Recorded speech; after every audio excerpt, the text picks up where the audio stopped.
Allahümme salli ala Muhammed, Allahümme barik en nebi Muhammed, Allahümme salli ala Muhammed, Allahümme barik en nebi Muhammed, ala alihi ve ashabı ecma'in. Mine biz şuşa dağada, salavatta Peygamberimizge Allah'tan rahmetleri bulsun deyip dua kılabız, dileybiz. Allah'tan bereketleri bulsun deybiz, hayırlıklar erişsin deyip Peygamberimizge tilekler dileybiz. Peygamberimiz bizge dinimizni yetip kaldırışı, bizge nese gerek barsında iletip kaldırışı, üzerinin zamandaş gariplerin düzeltip kaldırışı. Şoşa garipler düzelip, indi bizge örnek bulup kalgan kişiler. Allah'tan rahmeti bilen. Allah'tan rahmeti erişip, şoşa Peygamberimiz zamandağı halkka, anın zamandaş halkına Allah'tan rahmeti erişip, onlar bizge örnek oldular. Peygamberimiz niçin getirip jetkendigine bir misal getiresim gele. Bir vakit Halil radıyallahu anhu'nun ulu tuğa. Hem uluna harp deyip isim koşa. Hem Peygamberimiz yanına şartlanıp gele. Mene ulum tuğdu dey, uluma harp deyip isim koştum dey. Peygamberimiz deyte, andı isim koşmadı. Andı isim yaxşı tügül dey, sen ara Hasan deyip isim koş dey. Hem Halil radıyallahu anhu'nun uluna Hasan deyip isim koşa. Köpmeler vaktan sonra Halil radıyallahu anhu'nun tağın bir ulu tuğa. Ondan sonra da Halil radıyallahu anhu harp deyip isim koşa. Hem Peygamberimiz yanına şoklanıp barıp ayta, ulum tuğda uluma harp deyip isim koştum deyip ayta. Peygamberimiz ayta, Allah yaxşı tügül dey, ul isimini koşmadı, sen ara Hasan deyip isim koş dey. Hem şöyle deyip mene Peygamberimizin anakları Hasan bilen Hasan şöyle deyip şonday motor isimini bulup kalalar. Allah rahmeti bilen. Halil radıyallahu anhu başta harp deyip isim saylagan bula, hem koşkan bula, lekin Peygamberimiz onun isimin düzelttirdi, özgerttirdi. Harp ol soğuş degen söz. Ol vaqtda xalq gil soğuşup yaşagan bitindi. Anda tanışlık bulmagan, gayretli kişiler, keçli kişiler, hürmetli bolgan, qalaş tutub soğuş algan kişilergene dereceli bolgan. Şoňa görä de indi hatan kızlar gareplerde kişi sevinden yirmegenler. Endi irler barti irlergene, maýlargyna, maýlar tuwa eken garepler şoklanganlar, kızlar tusa qaygırganlar. Hem de indi men şuşa gadet Halil radıyallahu anhu'nun isim söylaganda da şagalıp tura, görünüp tura. Niçe gittirip Halil radıyallahu anhu özünün oğluna isim söyley.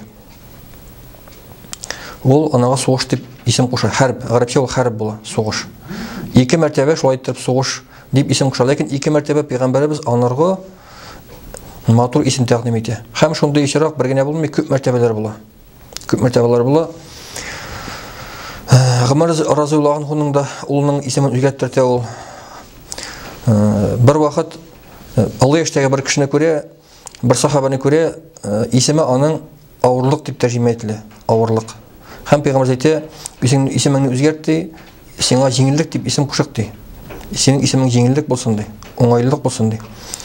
Ol Allah yaştagi kişi aytdı indi, men ömür boyu şu isim bilen yaşadım dey, atam anam ol isimden koşkan dey, özgertmem dey. Hem şu aytdır bol özgertmişe kala. Ol köpmede yaşayındı, yaşagenden soň öleýini, vafat bolgandan soň anyň ullary aytýarlar, biziň atabyzyň ismi awırlyk edi dey, anyň tamşy da awır boldy dey. Mana şonday näseler. Ne üçin meni şuşa temaga menim kirip ketesim keldi. Şamil kinetdegine meni wagasilerge deşdi. Şamil turunda da meni şolay bir jeňilçegine oýlap alganym. Şamilniň ismi de bek motor isim. Şamil gadigine qaraganda birinci qaraşqa ol gadigine isim. Anyň birincisi de ýok. No onarda Allah rahmeti bilen haýyrlyk de görünüp tura. Egerde biraz tirenmek qarasak, Şamil ol Şamil ol terjemesinde kılıçlawçı degen söz. Elgerisi jitüşe. Mene Şamilden ýakmany şuşunday. Elgere anda da elgere, manda da elgere, jitişe, ansına da jitişe, mısına da jitişe, ansında buldıra, masında buldıra. Mene mänisy any şunu anlatady indi. Jitişe, elgerişe, kılıçlawçı barsında bulduruşy degen anlata. Bir mänisy. Ondan soň bir wagt Saharny meşdinde telewizorda näse söýlenleri hem şunda bir näseni isimde kaldırdım men. Anda Şamil isminin tağın bir mänasyny berdiler kebek. Şolay hatırlayman. Ol iki ilişten tura. Birinci ilişe anın Şam, Şam. Arapça bolayındı. Hem il. Şolay etip terjime kılsak, Şam ol Şam illeri. Шәм Шәриф дип әйтәләр бит, моны шул инде ул. Шәм Шәриф ул Урта диңгез яр буйларының гарәпләр яши торган җирләре. Гарәпләр кая яшиләр? Урта диңгезнең кай җирләрендә яшиләр? Мисырның бу чатыннан алып Төркия шушы урыннар Шәм Шәриф дип атала. Менә Шәм ил шундый мәгънә, шулай дип тәрҗемә итеп була хәтта. Шам ул шул җирләр инде. Ул хәерле, мөбарәк, бәрәкәтле урыннар. Шәм ул шуны аңлата. Ил инде ул борынгы гарәп телендә Алла дигән аңлата. Алла Илаһ дигән аңлата, Алла Тәгалә дигән аңлата. Ил. Менә мәсәлән Микаил, Газраил, Җабраил, Исрафил, Ариел дигән парашют бар барса да ил, менә аларның ахырлары ил, алар барса да Алла дигән аңлата. Борынгы гарәп телендә алар барса да ил Алла дигән аңлата. Микаил ахырда ил Алла. Газраил ахырда ил. Газр ул газр дигән шикелле килеп чыган сәбәп. Алла Тәгаләнең сәбәбе, Алла Тәгалә сәбәптер шушыны. Шуш фәрештәне. Җабраил ул җабр ул алулык, көчлек, куәтлелек барсында җиңә дигән аңлата. Җабраил ул Алла Тәгаләнең шулай язган законнарын безгә китереп торучы фәрештә. Инде Исраф ул юкка чыгару шулай бит инде. Исрафил фәрештәдән эшли, кыямәт көне җитер алдыннан, кыямәт көне алдыннан сурга шулай бит инде. Юкка чыгара бөтен дөньяны юкка чыгаручы. Ил ул шул Алла дигән аңлата. Һәм менә Шамил дигәндә дә ил ул Алла дип тәрҗемә итеп була. Менә шушы исемне ике төрле тәрҗемә итеп була. Беренчесе гади генә тәрҗемә итү. Бүгенге гарәп теле карашыннан тәрҗемә итеп була. Кылычлаучы, барсына җитүче, өлгерүче дип тәрҗемә итеп була. Һәм икенчесе борынгы тәрҗемә белән тәрҗемә итеп була. Борынгы тәрҗемә белән тәрҗемә итсәң, бу исемдә хәерлелек бар, бәрәкәтлелек бар, Алла Тәгаләнең рәхмәте бар. Шәм ил ул Алла Тәгаләнең хәерле, бәрәкәтле җирләр дип тәрҗемә ителә. Шундый исем, шундый матур мәгънәле исем, гади генә, ләкин шундый нәрсә. Менә бу бер сәбәбе, бүген шушы теманы сөйләүнең бер сәбәбе. Икенче сәбәбе менә Пәйгамбәрбез бер юккагына кешенең исемен үзгәрттермәгән. Хәтта Гали разыяллаһу анһуның да улларының үзенең анакларының исемнәрен үзгәрттергән. Башка сахабаларга шундый киңәшләр биргән. Ни өчен? Ни өчен Пәйгамбәрбез матур исемнәр кушуга киңәш иткән? Ни өчен? Чөнки кешенең тормышында аның исеме чагылып тора. Менә Пәйгамбәрбез тәкъдим итә, Алла яшьтәге амиңа исемен үзгәртик, җиңеллек булсын синең исемең дип. Ул юк дип әйтә һәм аның тормышта авырлык белән үтә. Менә әгәр үзгәрткән булса, аның тормышы җиңелгә үзгәргән булыр иде. Беренчедән Пәйгамбәрбезнең теләге алтыры насыйп кыла, әлбәттә һичшиксез. Икенчедән кешенең исеме үзгәрә. Кешенең үзгәреп, аның тормышында хәерлелек барлыкка килә. Менә исем ул бер яктан караганда, ул исем аның бер нәрсәсе юк, теләсәң исем кушырга була. Нинди исем кушырга дип киләләр безнең янга, без ул исемне табызга кушабыз. Ул дин рөхсәт итә. Булай барса да дөрес. Но икенче яктан караганда Алла юк түгел. Икенче яктан караганда бераз уйларга кирәк. Фикерләргә кирәк. Менә машиналар бүгенге көндә барыбыз да машиналар сатып алабыз, шулай бит инде. Бер машинаның да иләмсез исеме юк. Бармы иләмсез исемле, куркыныч исемле, җирәнгеч исемле начар мәгънәле бер машина бармы? Юк. Бөтен исемгә, бөтен машинага матур исемнәр кушалар. Ни өчен? Без сатып алсын өчен. Хәтта шунда чагыла. Шулай бит инде. Алла Тәгалә Адәм баласына атасы белән анасы теләгәннән насыйп кыла.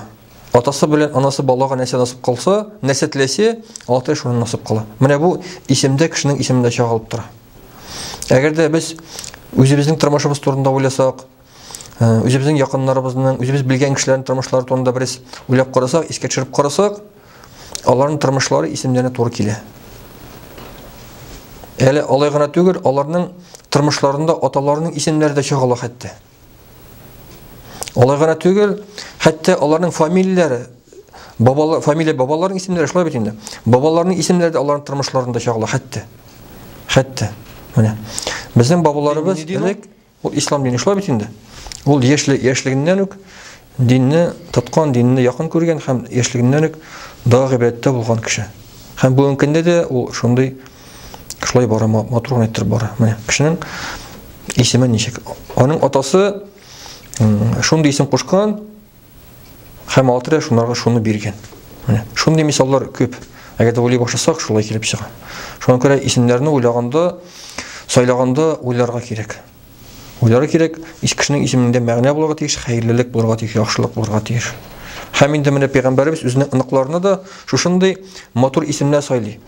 Гали разиллаһу анху шатлаганнан җегетләргә туры китерен исем куша, сугыш дигән исем куша. Әгәр дә шундый исемдә кушып шушы исеме калган булса, ул җегетләр сугыша торган җегетләр чын сугышчылар булган булырлар иде. Ләкин пәйгамбәрбез алай булуын теләми.